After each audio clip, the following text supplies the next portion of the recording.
Ni ye CEDEAO bɔlen jamana 15 la ka kɛ 12 ye, AES jamana 3 Mali, Burkina Faso ani Niger n'olu bɛ nɛrɛmuguma na ni ja in sanfɛ, olu filɛ nin ka u senbɔ pewu farafina tilebiyanfan jɛkuluw ka tɔnba la.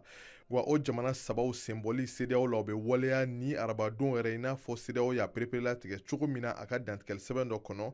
O sɛbɛn kelen mun kɔnɔna la CEDEAO b'a ɲini a ka tɔndenw fɛ k'u ka taga ɲɛ ka CEDEAO ka bugunatigɛ sɛbɛn ani dugutaga sɛbɛn passeport bɛɛ lajɛlen lakodɔn minnu bɔra ale yɔrɔ ni a ka tamasiyɛn bɛ u sanfɛ n'u bɛ Mali, Niger ani Burkina Faso jamanadenw bolo. Ka fara o kan CEDEAO bɛ a ɲɛfɔ fana k'olu bɛna taa ɲɛ ka baara kɛ lakanako ta fanfɛ ni farafina tilebiyanfan jamanaw bɛɛ lajɛlen ye. It is in our collective interest to work together.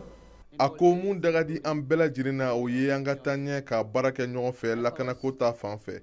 Sabula CEDEAO b'a dɔn k'a fɔ ko an bɛɛ lajɛlen ka lakana gulonnen bɛ ɲɔgɔn na. O de kosɔn an kan ka taa ɲɛ ka baara kɛ lakanako ta fanfɛ. A mana kɛ farafina tilebiyanfan ye walima farafina bɛɛ lajɛlen yɛrɛ kɔnɔ. Not only within West Africa, but across the region, across the continent. Wa CEDEAO b'a pereperelatigɛ fana k'a fɔ ko fɛɛrɛ kɔrɔman minnu talen don k'a kɔrɔ k'olu bɛ to sen na ko fo ni a jamana ɲɛmaw olu nana fɛɛrɛ kura wɛrɛ ta k'o lasa ka kura bila o nɔ la. Ka fara o kan CEDEAO y'i kanbɔ k'a fɔ k'u ye bolofara kura dɔ bila sen kan cogo min na ka se ka kumaɲɔgɔnyaw kɔni bila sen kan u ni Mali, Niger ani Burkina Faso kelen kelen ni ɲɔgɔn cɛ.